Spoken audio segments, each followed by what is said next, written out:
Madame, Monsieur, je suis ravie de vous retrouver dans cette rubrique L'invité du soir. Nous sommes mardi et ce mardi, on reçoit Antoine Aloukonou. Il est acteur politique. Avec lui, ce soir, on va parler des impacts socio-économiques du microcrédit à la FIA. Antoine Aloukonou, il est déjà sur ce plateau avec nous. Bonsoir Antoine, bienvenue. Bonsoir. On parlera, je le disais à l'instant, des impacts socio-économiques du microcrédit à la FIA. Ce microcrédit-là, ce programme qui connaît déjà sa phase 3. Nous avons déjà amorcé la phase 3 de ce programme. Antoine Aloukonou, cela voudra dire qu'il y a eu une première et une deuxième phase dans ce programme. Oui, bien sûr que oui. Et nous sommes effectivement à la phase 3. Ça veut dire que certainement, on a connu la phase 1 et la phase 2. La phase 1 où le crédit est limité de 30 000 à 50 000. La phase 2 à 100 000. Et là, on est à la phase 3 où le crédit est allé jusqu'à 200 000. Bien sûr, Antoine. Et qui peut réellement bénéficier de ce microcrédit-là au Bénin? Bon, qui peut bénéficier? Je pense que d'abord, c'est un programme qui est destiné à tous les Béninois, mais vu que c'est un programme qui vise une couche bien donnée, une couche défavorable, une couche vulnérable, parce que cette couche est souvent exclue du système bancaire classique, où cette couche n'a pas accès au financement dans les banques secondaires et parfois même dans les systèmes financiers décentralisés. Et vous voyez les montants, 30 000, 50 000, tout ça là. Donc, ça fait que ce programme est mis en place parce que c'est une cible qui est vulnérable, mais qui est quand même dans l'économie et que l'État tient quand même à y toucher. Donc, à travers ce programme, on essaye d'aller vers cette cible et avec ces microcrédits qui leur permettent quand même de développer leurs activités génératrices de revenus. Ça, c'est ce qui est global. Maintenant, de façon spécifique, il y a quelques conditions qu'il faut remplir. La première condition, je crois qu'il faut avoir une activité génératrice de revenus ou chercher quand même à en avoir une. D'accord?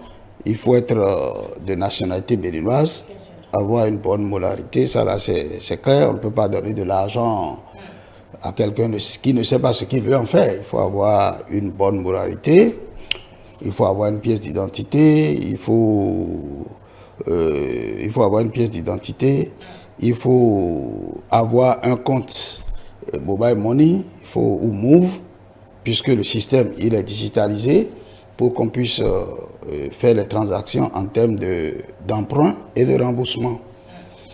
Antoine Aloukonou, c'est vrai que vous étiez en train à l'instant de parler, on va dire, des objectifs que vise ce programme-là, je vais dire, sa mise en place. On a envie que vous nous dites en détail, dans les détails, les principaux objectifs que vise, je vais dire, ce programme-là depuis sa mise en place.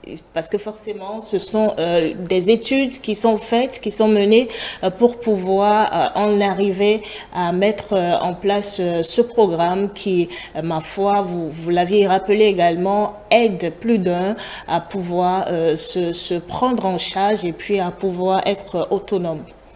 Bon, je pense que ce qui est visé essentiellement dans pour tout microcrédit, c'est de lutter contre la pauvreté. Toutes les politiques publiques visant à lutter contre la pauvreté, mais cette fois-ci, le microcrédit touche une couche où la pauvreté sévit le plus. C'est des couches vraiment vulnérables. Et donc le programme vise à toucher la pauvreté et à son niveau local le plus bas, mais qui est un niveau important de pauvreté dans l'économie. Parce que cette couche, évidemment, comme je vous l'ai dit, est exclue du système bancaire classique, mais a envie quand même de sortir de la pauvreté à travers des activités, mais les moyens, les crédits pour le faire aussi ne sont pas au rendez-vous. Donc ce programme permet de percer cette couche-là. Et donc, il va avoir ce que nous allons appeler l'inclusion financière, c'est-à-dire que ceux-là, en réalité, ils s'intègrent maintenant dans le système financier puisqu'ils n'avaient pas accès au crédit dans le système classique. On crée un système qui leur permet donc de rentrer dans le système. Venons-en à présent aux impacts socio-économiques. On va peut-être commencer par l'impact économique. Sur le plan économique, est-ce que vous pensez que ce programme-là aide quand même à être à l'abri, à se mettre à l'abri du besoin, aide les femmes, puisque ce sont les femmes qui sont la couche, on va dire, principalement visée par ce programme. Est-ce que de plus en plus de femmes arrivent quand même à entreprendre, je vais dire, faire des activités génératrices de revenus, et vous qui êtes, je vais dire, qui allez au niveau des circonscriptions électorales, vous qui allez à la rencontre des femmes, à la rencontre de ces couches-là dont vous parlez, est-ce que vous voyez que de plus en plus ce programme-là, ce microcrédit, il a un impact sur la vie de ces femmes? Je crois que ça a un grand impact, comme vous venez de dire. Effectivement, quand nous sommes en contact avec cette couche-là, où la plupart aussi sont des hommes, des femmes très engagés dans la politique locale, nous les côtoyons et nous constatons que effectivement, c'est une couche où la pauvreté sévit, c'est une couche qui a envie de travailler et certainement limitée par les moyens. Ne serait-ce que l'engouement que ces femmes, ces hommes, puisqu'il y en a aussi des hommes, mais la plupart sont des femmes, l'engouement qu'ils ont pour ce crédit. Et l'impact, ce que j'ai noté, le premier impact important que j'ai noté, c'est que ça évite à ces femmes de se diriger vers les taux usuraires. C'est-à-dire que s'il n'y avait pas ce programme, et dans la pratique, qu'est-ce qui se passe? Ils sont obligés d'aller vers des usuriers, c'est-à-dire des gens qui leur prêtent de l'argent à des taux très élevés. Peut-être qu'on vous prête 1000 francs et à la fin du mois, vous devez payer 2000. Vous voyez, un taux de 100% par mois. Quand vous multipliez par 12, vous voyez là où vous êtes à un taux de plus de 1200 par mois, par an. Donc vraiment, mais comme ils n'ont pas les moyens, ils sont obligés de faire avec. Ça, c'est la pratique. S'il n'y avait pas, par exemple, ce programme, vous allez peut-être dans les villages, vous verrez des gens qui ont fait les champs, mais parce qu'ils n'ont pas les moyens peut-être de soutenir la production jusqu'à maturité, ils peuvent vendre le champ à vil prix pour prendre de l'argent chez l'usurier au fin de soutenir la production à terme. Et tout ça là, à la fin, c'est que le cultivateur aura travaillé, mais aura travaillé peut-être pour d'autres, parce que ayant fait des prêts à des taux très élevés, et tout ça là, je pense qu'avec le microcrédit, ils ont maintenant la facilité d'avoir accès à ces financements-là, à des taux très bien étudiés, raisonnables, d'accord. Justement, la phase 3 a revu à la baisse également le taux. Vous voyez, donc ça fait que l'impact économique, c'est que, les taux usuraires sont de plus en plus délaissés au profit du microcrédit qui vient en aide pratiquement sans taux, sans grand intérêt, et ça fait que les activités génératrices de revenus, tout ce que je vous ai dit, donneraient des profits à ceux qui sont dans cette couche-là et qui travaillent. S'il n'y avait pas ce programme, s'il n'y avait pas ces moyens de crédit, vous allez voir que ce que je vous ai dit là, c'est ça qui va continuer, des taux usuraires qui amènent des conflits parce que les gens n'étant pas capables de rembourser peut-être à ces taux très élevés. Donc le microcrédit à l'AFIA aura eu comme impact principal de permettre à cette couche-là d'avoir accès au financement, au microcrédit et donc d'éviter ces taux usuraires. La conséquence, c'est que les activités vont s'accroître parce que ceux qui avaient peur puisque les gens, tout le monde n'a pas la même propension au risque. Ceux qui peut-être avaient peur d'aller vers les taux usuriers vont maintenant se migrer dans le système de microcrédit. Et donc il y aura beaucoup de personnes qui vont maintenant financer leurs activités à travers le microcrédit à la FIA. Et s'il y a beaucoup d'activités économiques, c'est sûr que ça va s'améliorer pour les ménages. On parle justement des ménages, Antoine Adoukonou. Comment vont les ménages aujourd'hui grâce au microcrédit à la FIA? Bon, on ne saurait le dire puisque chaque ménage essaye de faire ce qu'il peut. Mais ce qui est sûr, dans un ménage, c'est l'homme, c'est également la femme. Et nous savons tout ce que les femmes constituent en tant que soutien matériel et financier dans les ménages, dans les foyers. Donc, lorsque la femme a son activité et qui prospère, elle n'attend pas forcément le père dans tous les angles pour agir. Donc, elle contribue d'une manière ou d'une autre à l'évolution du foyer et donc des ménages. Donc, le fait d'avoir le microcrédit pour relancer ces activités doit avoir un effet direct sur la vie familiale. Bon, toute proportion gardée, hein, puisque vous êtes une femme, c'est pas parce que la femme a les moyens forcément qu'elle met dans le foyer. Mais ce qui est classique, qui est normal, c'est qu'une femme est là pour soutenir l'homme comme l'homme est là pour soutenir la femme. Bien sûr, et de plus en plus, elles sont nombreuses à le faire maintenant, à comprendre qu'il faut être d'une aide importante dans le foyer. Antoine Adoukonou, c'est vrai que vous n'êtes pas, je vais dire, dans le comité de mise en place de ce programme du microcrédit à la FIA, mais j'ai envie de vous demander les expériences, les leçons qu'on peut tirer de cette expérience-là, sinon de ces 2 dernières expériences du microcrédit à la FIA, les leçons qu'on peut tirer de ce programme ou des 2 phases d'expérience qu'on a eues? Bon, je crois que, comme vous l'avez dit, je ne suis pas dans le département d'études du Fonds national de la microfinance, mais je crois quand même que si ça évolue en phase et que les crédits sont croissants, je suppose que on va tirer de bonnes leçons, puisque ça veut dire que le programme, ça marche. Et que à chaque phase, le crédit augmente, vous voyez. Je dois dire quand même que le programme me semble être perfectionné parce que par le passé, le système n'était pas digitalisé. Et bon, je ne voudrais pas faire retour à un passé que nous avons déjà oublié, puisque par le passé, je suis un acteur politique, donc rien ne m'est caché sur ce domaine-là. Avant, pour avoir accès au microcrédit, il fallait pratiquement se sécher au soleil avec une certaine couleur politique, où on vous rassemble pour dire, bon, venez, c'est-à-dire c'est des leaders politiques de tel parti et qui rassemblent les gens.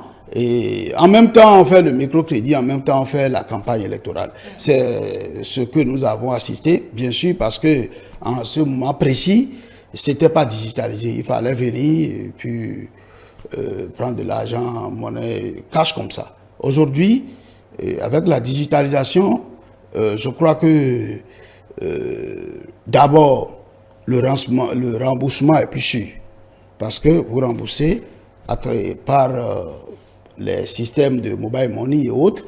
On vous envoie également l'argent par les systèmes de mobile money. Et avec ça, vous êtes conscient en fait de ce que vous faites. Vous savez que, bon, c'est pas un politicien qui est venu vous donner l'argent et que vous avez l'obligation de rembourser. Mais par le passé, les mécanismes qui ont été utilisés donnent l'impression que, bon, c'est l'argent de la politique, c'est la campagne, c'est un leader politique qui est là, qui nous a sélectionnés, et c'est grâce à lui, on a eu les sous, même si on ne rembourse pas, bon, c'est la politique. Bon, il y avait tout ça là.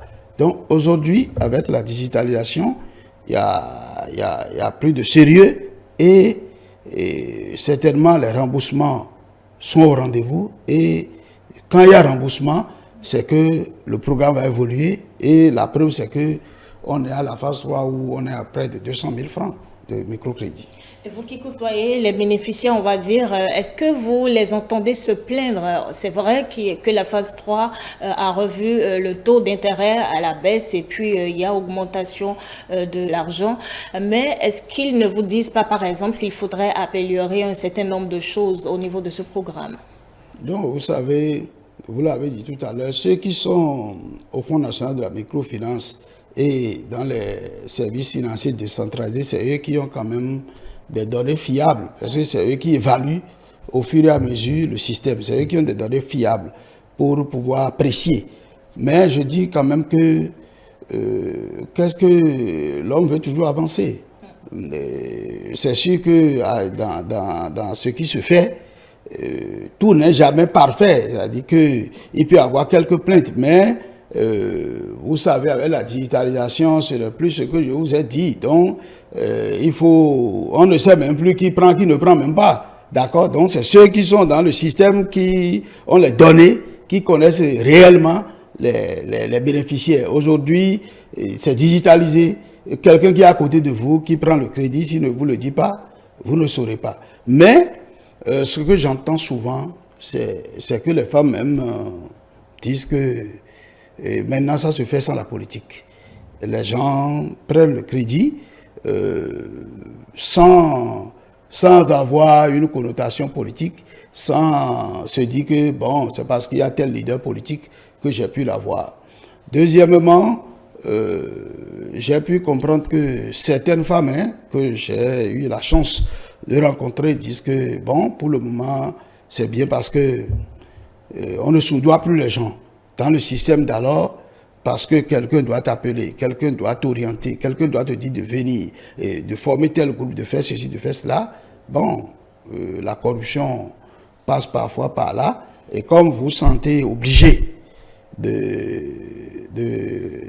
passer par cette personne, d'un moment donné, vous pouvez donner de l'argent, vous dire, bon, il faut prendre en compte mon groupe, il faut faire ceci, et tout ça là, ça vient en déduction du crédit que vous aurez. Alors que l'objectif qui est visé, c'est que le crédit vous serve.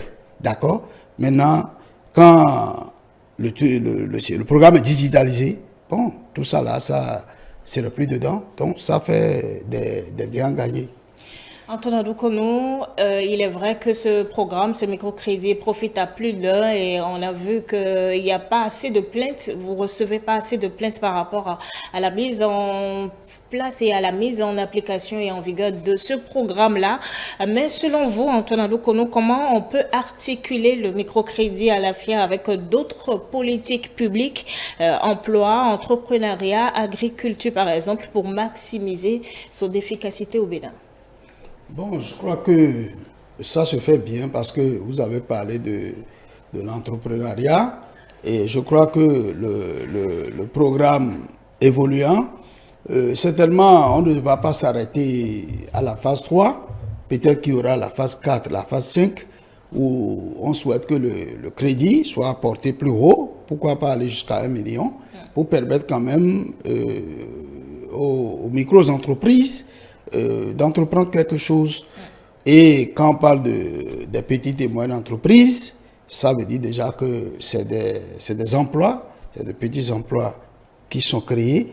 Tout dépendra du sérieux qui est dans ce programme, surtout en termes de remboursement, parce que c'est le remboursement qui permet d'allouer d'autres crédits.